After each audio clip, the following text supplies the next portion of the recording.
Hey, welcome back everybody. This is your host Rick Kojak, and today we're going to tackle a question that's been kind of circling around the community for a long time, and that's in regards to why Sony has the Call of Duty timed exclusive deal with Activision, and what's like a lot of people saying that it's not consumer friendly, and that it really alienates the base, and etc.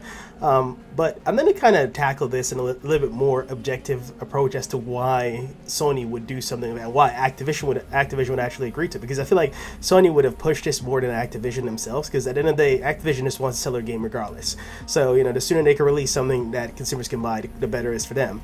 But there's also a reason as to why Sony now has this exclusive deal as opposed to Xbox, who lost it back in 2015 with Call of Duty Black Ops 3.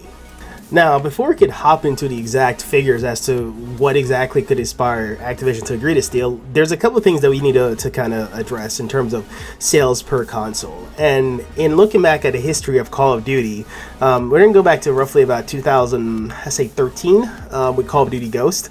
And looking at total sales for estimate, for total Call of Duty Ghost sales as of right now is about 28.79 million.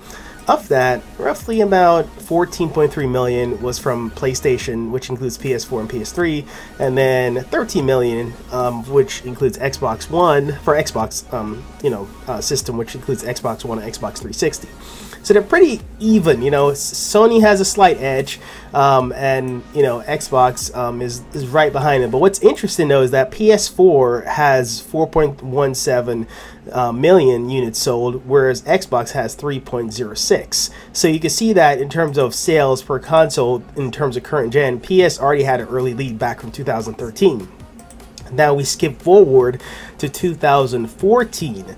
Again, PS3 still in contention, as well as Xbox 360. But what's interesting though is that on PS4, for Call of Duty Advanced Warfare 2014, total sales was 21.36. And for PS4 comparison to Xbox One, PS4 had 7.53 copies sold compared to Xbox One only had 5.22.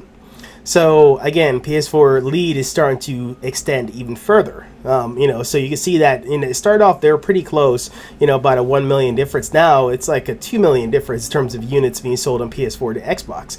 And again, of course, this could play in part to just PlayStation being marketed better as a system and just overall outperforming Xbox One.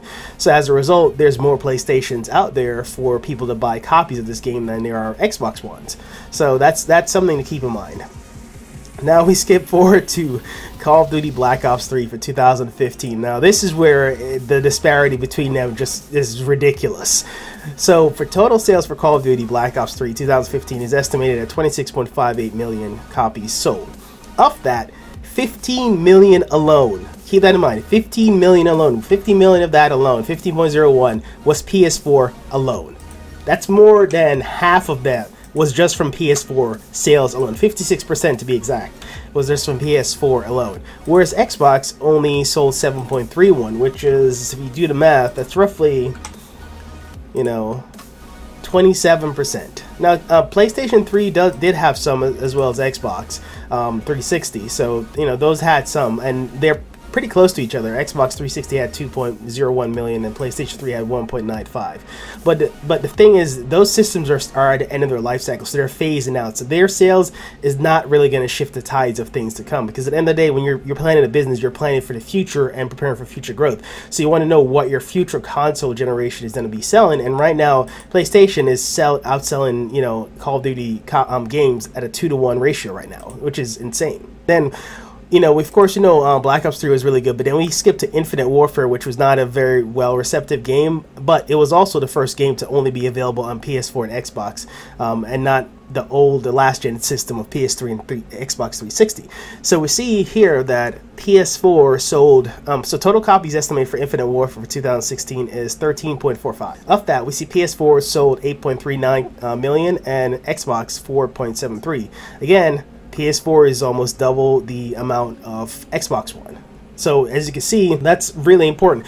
And I'm gonna also add another comparison here for 2016 called Infinite Warfare, because that, this is the first Call of Duty where it's only on PS4 and Xbox, and it's not on any of the PS3 or 360 last gen systems. So as a result, sales are lower than normal when you factor in that previous, the last couple of comparisons had, both PS4 and PS3 and Xbox One and Xbox 360.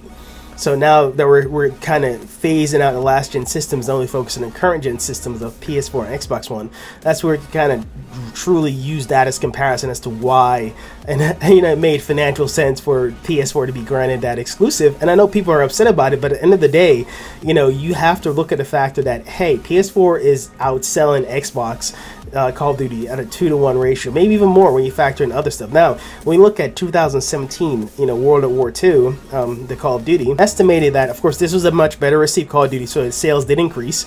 So it was at 19.33 estimate million. But then, in terms of that 19.33 million, of that, 13.06 million was PS4 alone. So let's do the math on that. 13.06 of that is PS4 alone. That's 67%, okay? 67% of your sales is on one console, PS4. So I know people are complaining and giving their opinion that, oh, it's unfair that PS4 has the exclusive, this and that. But when you're talking to executives, or when you're in a business, business plan and things like that, they look at the numbers and they look at stats and they look at trends. That's how they make their business plan. Because say they don't give this exclusive, say they don't do anything to really make it even spicier for PS4 owners who already invested so much time and money into buying the game, then that sales, that cash cow might eventually dwindle. They might not feel that special importance for owning the PS4, getting Call of Duty right away, because they know they have that significance. But I don't think it's really that the exclusive is going to influence people buying it on PS4 more. I think the fact that people are buying in PS4 more is because PS4 has just been marketed as a better system overall. That's why. I don't think it's necessarily because of the game, but I just think it's because of the platform.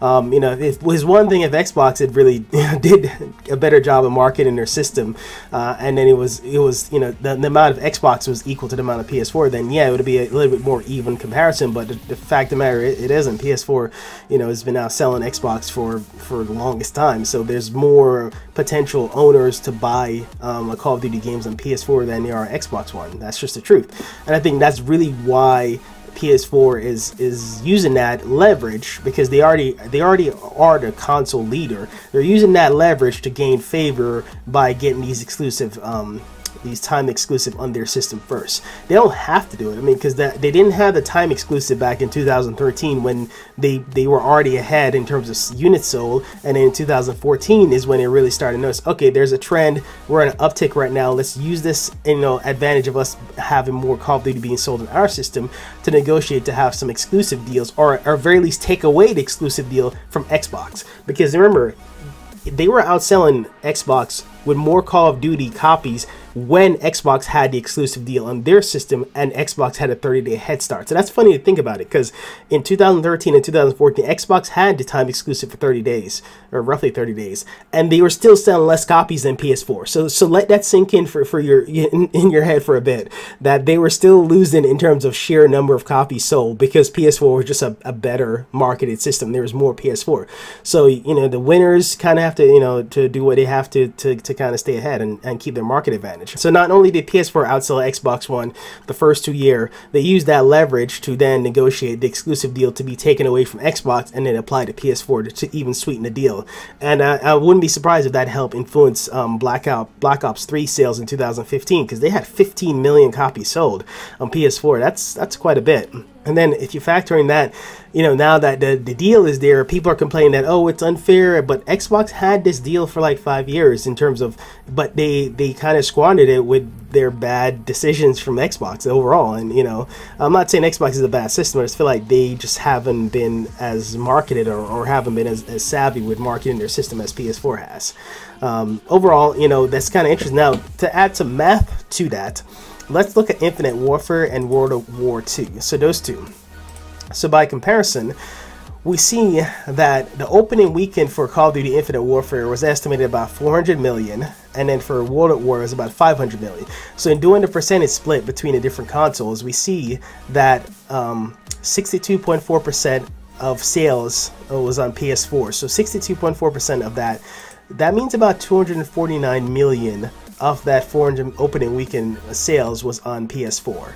And then for Xbox, 140 million. And then PC, which is the lowest share, like they don't even have that much. It's less than 5% PC sales for Call of Duty. And Call of Duty is known as a console first-person shooter, which is why it's so good and so greatly optimized for consoles. But they made about 9 million on PC for that opening weekend, roughly. So in terms of that opening weekend of 400 million, see 249 mil for PS4, 140 for Xbox One, and 9 million for PC.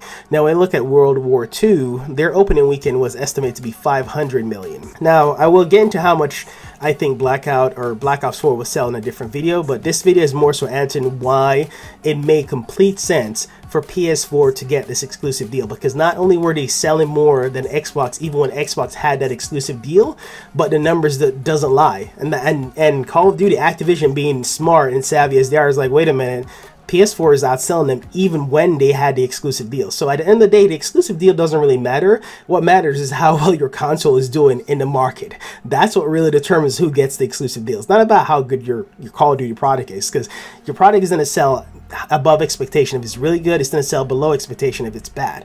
That there is based on the product itself. But in terms of total unit sale and total units available to sell per console, that is dependent upon the platform available. Because if there's only a handful of console to sell it for Xbox One, but there's more console available to sell for PS4, then you have a larger audience to sell your product to. So that's kind of where it boils down to, is that because PS4 has a larger market share within the whole gaming console market, they are able to sell more copies, regardless of how bad or good Call of Duty is. Because I feel like people who buy Call of Duty, they're going to buy it regardless, you know, because usually they're diehard fans or people that might casually be interested in to buy like 1 year but maybe not buy the next, you know, kind of like those. They might buy Black Ops but might not buy Infinite Warfare, you know. So some people are loyal to specific Call of Duty versus all of them.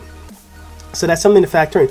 So when people are complaining about why, well, you can see why, because PS4 is outselling Xbox, you know, 2 to 1 or 3 to 1 in some cases.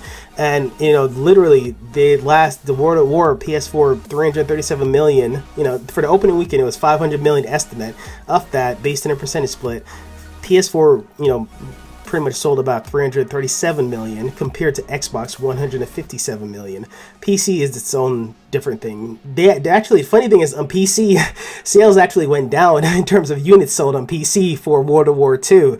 So I do agree that it makes sense that but PC is not really a good market overall compared to the others, especially the fact that it went from a 2.5% to like a 1% the next year in terms of total sales per that unit, per that game. And they only made 4 million roughly estimate for opening weekend. So they don't have the full like numbers to like total sales today, so I'm taking the numbers of sales that occurred in the big opening weekend, which is usually how Call of Duty sells. They sell really a lot up front, like in the first 2-3 months, and then it kind of falls down, you know, precipitously over after that, after the Christmas holiday in the new. So keeping that in mind, if you do the total math, PS4 so far since total, you know, Call of Duty being released only on PS4, not PS3, as roughly about 600 million.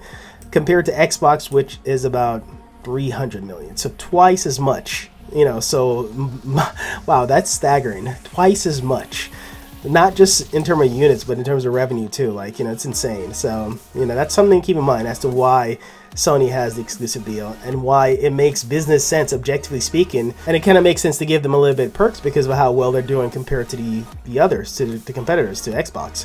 So, you know, pushing 600 million plus, you know, compared to Xbox at their 300 million for those two games. I'm only comparing the last, the 16 and 17 to kind of show you the trend, because if this trend continues, then if everything goes as planned, PS4 might it's growing at a much slower percentage compared, because PS4, like for example, PS4 Infinite Warfare sales compared to World at War II. So PS4 grew from 8.39 to 13.06. So that's a 55% increase in total units sold from the previous year, whereas Xbox only grew by 28%. So that's something to keep in mind, is that even though that PS4 has overall more sales, they're also growing at a faster rate overall, percentage-wise, year over year. from previous Call of Duty titles for the last 2 years at least. And I usually try to compare the last 2, maybe 3 years for that. But overall, I hope you guys understand the business reason as to why this happens, you know, and kind of add some perspective into the why these types of business decisions are made, you know, from a high level perspective, because they look at this data, they look at this, you know, this trend, and they make their plans accordingly. So this is important information to know and to understand better why they're doing that. I understand people are griping, no, they shouldn't do that because, you know, it alienates the consumers. But if 70% of your consumers are on one platform and making you way more money than all the other platforms combined, you kind of have to take a little bit, you know, give them a little bit of perks, you know, or some benefits. Well, I hope you guys find this video informative. Until the next one, this is Red Kojak, your friendly neighborhood analyst, and I'll see you guys in the next video. Bye.